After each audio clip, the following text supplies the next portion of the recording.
What is up, Waffle Gang? I do hope you are well. My name is Mark, and today we're checking out some r/am I the butthole. If you'd like to skip the initial waffle, timestamps are in the description and along the timeline below. But if you are new here, please consider hitting that like, that subscribe, maybe that notification bell too, as it really helps out the channel. And let's just crack straight on with today's stories. Much love, guys.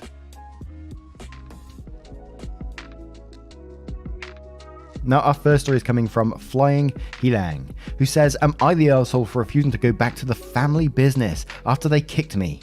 Backstory, my uncle recently retired and gave a medium-sized business to my cousin. The first thing he did was not renewing my contract in the company and gave a new position to his friends and immediate family. I was mad on why I didn't get a new contract, even though I hit my key performance indicators all the time, while his friends and immediate family didn't even hit their KPI most of the time. He said that things are changing with him in charge, and sadly my services is no longer needed. I was pissed but accepted my fate, and I began to search for a new job. A competitor company took interest of me and hired me. I joined the company and the pay is good. I've been working for that company for 2 years, and I managed to gain like 2 positions up and beginning to be more involved with managerial roles. My cousin's company didn't do well, and during a family reunion he asked me to come back as he needed people like me to save the company. I refused, and it causes some family fighting, as some said I don't care about family and only care about money. I replied with what's stopping him to kick me out again when the company is back on its feet. Sadly, that causes more conflict and fighting. Now my family and cousins is fractured because of this. Am I the arsehole for not helping my cousin's company after he kicked me out in the first place? Now a little quick one there, and absolutely not the arsehole. Cousin only wants you back because things ain't going well anymore, and he knows you are a good asset to that company now. And what's stopping him? You're totally right in thinking this. What's stopping him from kicking you out once things do start to pick up again from your hard work? And we hate it when people start saying, oh, but it's family. Yeah, the family that shit on you at the very start of this story. Absolutely not the arsehole. But let's check out a couple of the comments before we move on, with actually K2 says, not the arsehole. He kicked you out when things were going well, and now wants you to help when things aren't anymore. You're entirely right to assume he would do it again if you helped him fix things at the company. People put too much stock in forgiving family no matter what. Sometimes families consist of arseholes like your cousin, and you're under no obligation to help him screw you over again. No policy says not the arsehole. You have a job that is working well for you right now. You're not under any obligation to leave that job to take a job because it's family. Where was the outrage when you were let go? Take care of yourself. If you don't feel it's worth leaving your current job, then don't. Mopper says not the arsehole, and don't you dare go back there. Cousin just wants to use you. He don't give a damn about you. How the hell he gonna complain that you don't care about family? He didn't care about family much when he fired you, did he? Fuck that guy. Illuminator says not the arsehole. 1, he fired you, you don't need to go back. 2, it's his fault, you're not there.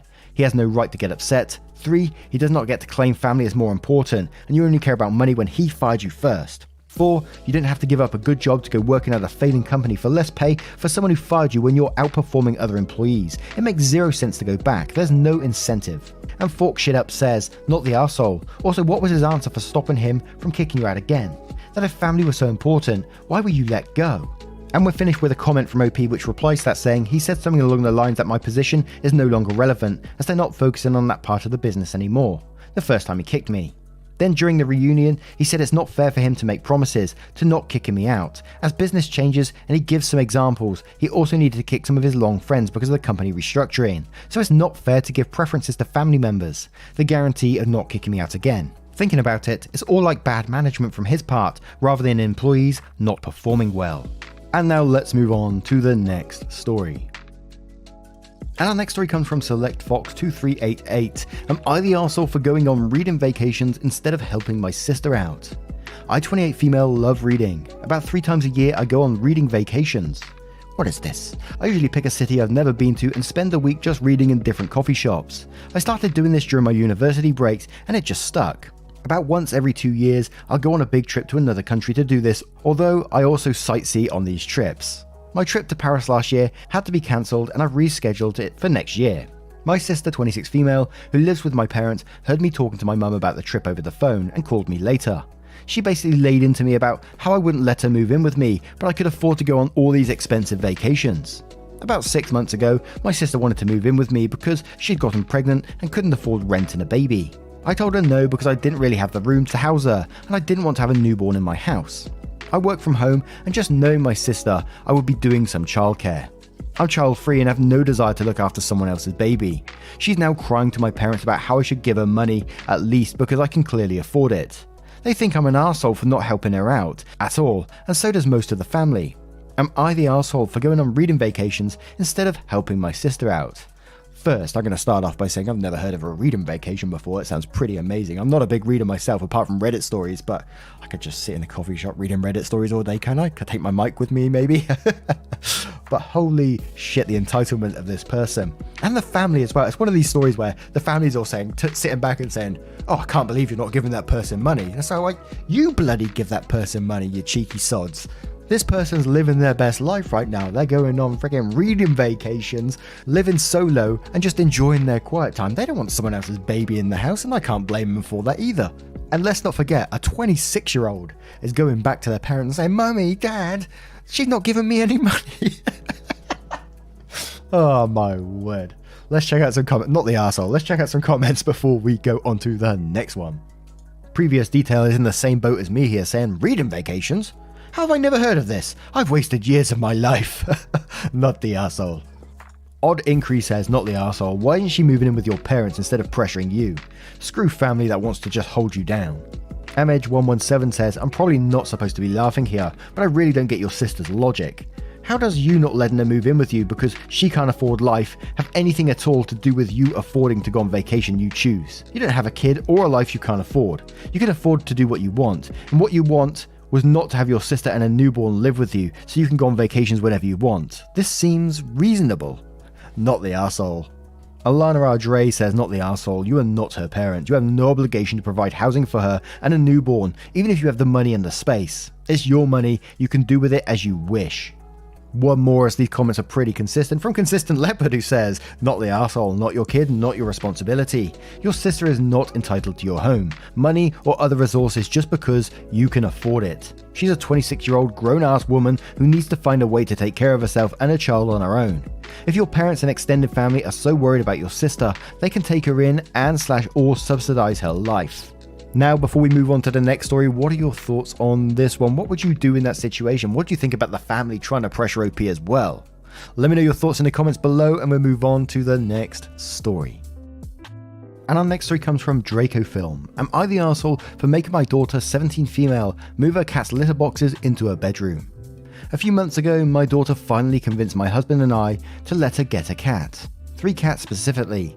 They were kittens together and came as a package, and she said she really wanted them.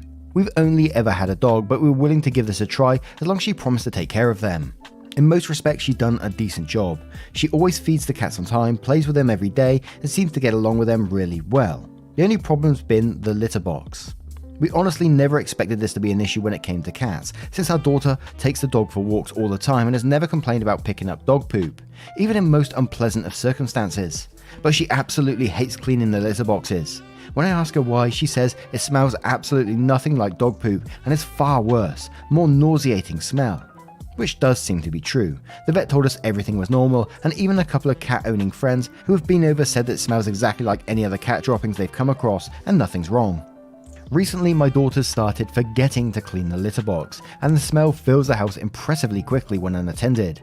I cut her some slack and chalked it up to her busy schedule, and often found myself having to clean it, but it became more of a regular occurrence. Finally, I overheard her on a conversation with her boyfriend where she admitted she'd been forgetting on purpose for a few weeks to try and get out of the chore, and I decided enough was enough. She came home from school the next day to find that all 4 litter boxes had been moved into her bedroom, and I sat her down and talked about how this was unacceptable and that the consequence would be the boxes would have to be moved for 1 week to a location where she couldn't just ignore the smell. I was surprised by how strong her reaction to this was. She got really angry and then started begging me to not make her do that, and how it was such a cruel punishment, and that she'd learned her lesson and would clean it from now on. I said that we could move the boxes back out after she proved that she could clean them for a week, but this was how things were going to be for now. I also told her that she's not grounded to her room, but she will have to sleep in there. No sleeping on the couch to avoid it. She's been not talking to me since I've instituted this and acts like it's a horrific form of torture, but I see it as a fair consequence and learning opportunity. Was that too harsh or appropriate? Am I the arsehole? Now, I suspect there's going to be something about moving the actual cat's litter boxes to do with the cats on this, and I'm not totally clued up, so I'm not going to make an ass of myself, and I'm going to go to the comments with Suitable Virus 8, who says, "You're the arsehole, not for trying to teach your daughter a lesson, but to your cats. Cats are very sensitive to changes in their environment. Litter boxes are very, very important in multi-cat households, not just for their elimination needs, but also for them to communicate with one another. Especially considering this is a multiple cat household. Moving them all so suddenly and into the same room can really upset their dynamic. Don't make your pet suffer in the name of parenting. That's just cruel." And Ibabibo says, "As someone who has been in your daughter's position, not cleaning the litter box is unacceptable. Not only is it inconsiderate to people in the surrounding area, but to the cats as well. A messy litter box will make cats feel pressured to hold it in, which can cause UTIs, bladder infections, and even kidney issues. As a pet owner, she should be more responsible. However, moving them all to your daughter's room feels like a bit of a harsh reaction. If anything, I feel you should have talked to her and solidified the fact that these were her cats, and that failure to take care of them would have consequences. Please at least try removing the litter boxes from her room and seeing how it goes. It just seems miserable. In this case, I'm inclined to say everyone sucks here, but your daughter is the bigger arsehole. Also, here's a tip for the smell. Our cat has kidney disease, so we have to keep his litter boxes very clean at all times. We clean them at least once a day. I'm not sure how often you're cleaning yours, but if you do this, the scent won't be noticeable, especially if you're using a litter box with a hood on, which will help hide the scent. It's also better for the cats this way." Oreos for Brecky says, "Not the arsehole, but I've never had cats that adjusted well to litter boxes being moved all willy-nilly like that. Don't be surprised if they just keep going potty in the places the box used to be, which will be an even bigger mess. I would just keep one box in her room to remind her to clean them all and move the others back to where they were. No need to confuse the kitties that much." And one more from Kitty Nayad saying, "Everyone sucks here, well, except the cats, who are about to piss all over your house, by the way. And no, it's not their or your daughter's fault when they do. It's yours. Cats are weird and occasionally territorial about their boxes, and you just shove them all together in a small space where there usually isn't even one box. Great plan. Daughter needs to do what she agreed to do and take care of the cat. Buy her a box with a sifting tray and some litter liners for the full litter swaps. Or encourage her to figure out how to afford the disposable pans with a gel bead litter. Or an auto box. Or there are a million alternatives because it's a well-known fact that cat litter is gross and no one wants to deal with it. But nope. Instead, trap your kid and her cats in a room with pee and shit and possible ammonia stench for a week. Disrupt the cats massively, then get upset when their animals and pee where the boxes were or on the couch, beds and rugs. And as suspected, yes, the cats may go back to where they were. I didn't really know that. I thought I heard it somewhere before. But what do you guys make of this story? Being trapped in there with that smell as well. Gotta be awful. Let me know your thoughts in the comments below and we'll move on to the next story. And our next story comes from Far Experience 2070. Am I the arsehole for telling another gym member to wear a bra? I, 25 female, fucking hate wearing bras. They're uncomfortable, constricting, and expensive. With work from home, I spent the last year and a half basically never wearing a bra and got used to it. Quite frankly, my boobs are non-existent anyways. I recently started going to the gym again and started working out braless. I should note that up until now, no one has ever pointed out anything wrong with me not wearing a bra. However, in the middle of a set of squats, yes, mid-squat, a guy comes up to me, taps me on the shoulder to get my attention, and tells me that my nipples are poking through my shirt. I get really irritated because why the fuck is this guy staring at my nipples in the first place, then stopping me mid-set to inform me? I get really annoyed, try to finish my set, but then this fucker literally grabs the bar as I ascend and re-racks it for me. He claimed it looked like I was having trouble with the last rep, and that he had to come over to make sure I could do it, then notice my nipples. I'm really fucking pissed off at this point and told him I didn't need his help finishing my set and why the fuck was he looking at my chest in the first place. He said he was going to spot me, but then noticed my chest and thought it'd be inappropriate. I pointed out that the safety bar was set, so even if I did fail the set, he wasn't needed. But he just insisted people at gyms look out for each other, and that going forward I should probably wear a bra so other people wouldn't get uncomfortable, and that it may help me stay more balanced in my squats. I'm literally the only girl at the weight section of the gym at the moment, and the other guys who were squatting and failed sets never have to worry about this shit. I've seen guys fail multiple sets in a row and no one ever rushes to their aid. But I have a very slight pause and everyone thinks I need rescuing. So I'm now really annoyed and also kind of uncomfortable that this guy I've never spoken to in my life thinks he's helping me and then has the audacity to tell me how to dress.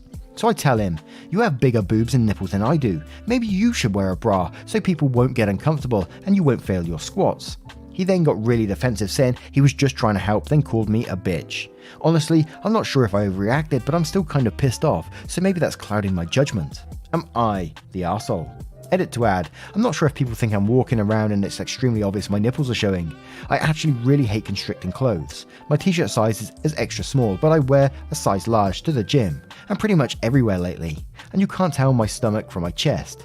My nipples might be showing a little more while squatting because I was wearing a lifting belt.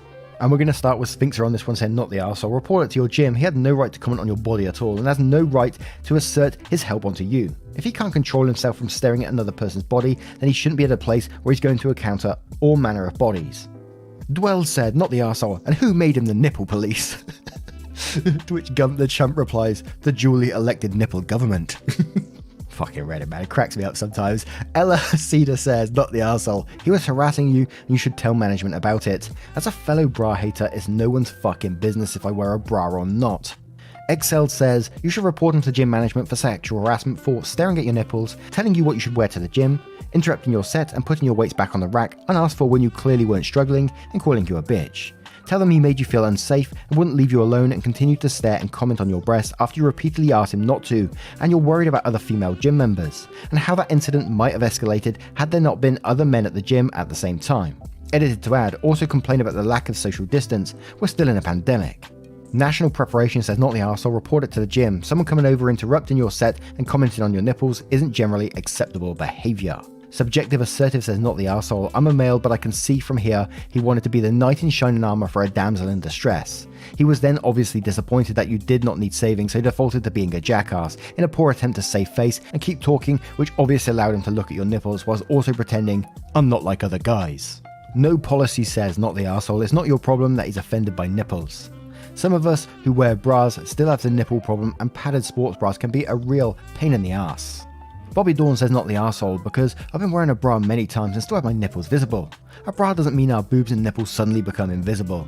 This guy should have self-control and not look, it's simple as that. He's an idiot who never matured beyond middle school. PM Tits or Don't says, not the arsehole. See, bullshit like this is why women-only gyms are a thing. He can deal with your comment being kinda in his face, but I would recommend you talk to the gym management about this guy coming up to you out of nowhere and commenting on your body while you're trying to work out. A Major Understanding says, man, from the title I thought you would be, but after having actually read the situation, not the arsehole, but you are hilarious. You didn't ask for his advice or help. If you hired him as a personal trainer, maybe, but he was just some dude. And I think everyone was right, they're just nips. But what do you guys make of this story? Let me know your thoughts in the comments below, and a huge thank you for spending 20 minutes of your precious time with the channel today, getting involved, and it's just absolutely amazing. I'm blown away every single day. So thank you so much for your love, support, and time, and I will see you in the next one. Take care, guys. Much love. I got food up in the fridge. Y'all keep looking for that new way. I think I like it how it is.